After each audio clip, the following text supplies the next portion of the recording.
Hello friends, నేను మీ మహేందర్ తోట. హైదరాబాద్లో లేదా తెలంగాణలో మీరు ప్లాట్ కొనాలని ప్లాన్ చేస్తున్నారా? అయితే మీకు ఖచ్చితంగా వినిపించే పేర్లు హెచ్ఎండిఏ మరియు డిటిసిపి.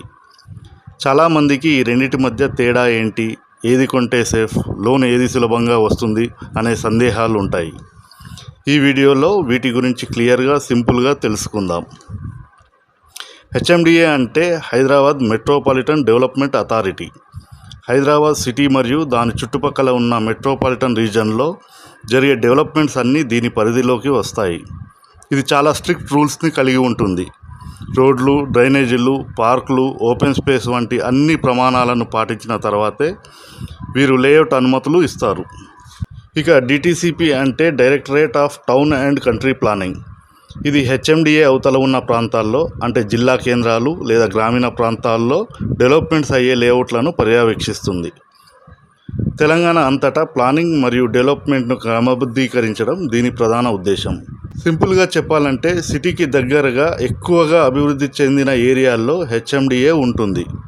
ఫ్యూచర్ గ్రోత్ కోసం బడ్జెట్లో ప్లాట్ కొనాలనుకునే వారికి డిటిసిపి మంచి ఆప్షన్.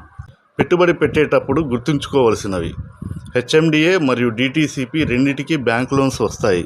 ఎప్పుడు లీగల్ అప్రూవల్ ఉన్న వెంచర్నే ఎంచుకోండి. హెచ్ఎండిఏ ప్లాట్లకు డిమాండ్ ఎప్పుడూ ఎక్కువగా ఉంటుంది, కానీ డిటిసిపి ప్లాట్లు కరెక్ట్ డెవలప్మెంట్ కారిడార్లో ఉంటే అవి భవిష్యత్తులో మంచి రిటర్న్స్ ఇస్తాయి. ఏ లేఅవుట్ అయినా సరే దాని పర్మిషన్ నంబర్, రిలీజ్ ఆర్డర్ మరియు భూభారతి పోర్టల్లో ఆ భూమి రికార్డులను తప్పకుండా చెక్ చేసుకోండి. మీకు సిటీకి దగ్గరగా వెంటనే ఇల్లు కట్టుకునే ప్లాన్ ఉంటే హెచ్ఎండిఏ వైపు చూడండి. ఒక మంచి లాంగ్ టర్మ్ ఇన్వెస్ట్మెంట్ కావాలి, బడ్జెట్ తక్కువగా ఉందంటే డిటిసిపిలో మంచి లొకేషన్ని ఎంచుకోండి. ఈ వీడియో మీకు నచ్చితే లైక్ చేయండి, మీ ఫ్రెండ్స్ షేర్ చేయండి. మరెన్నో రియల్ ఎస్టేట్ అప్డేట్స్ కోసం మన ఛానల్ను సబ్స్క్రైబ్ చేసుకోండి. Thank you. మీ మహేందర్ తోట.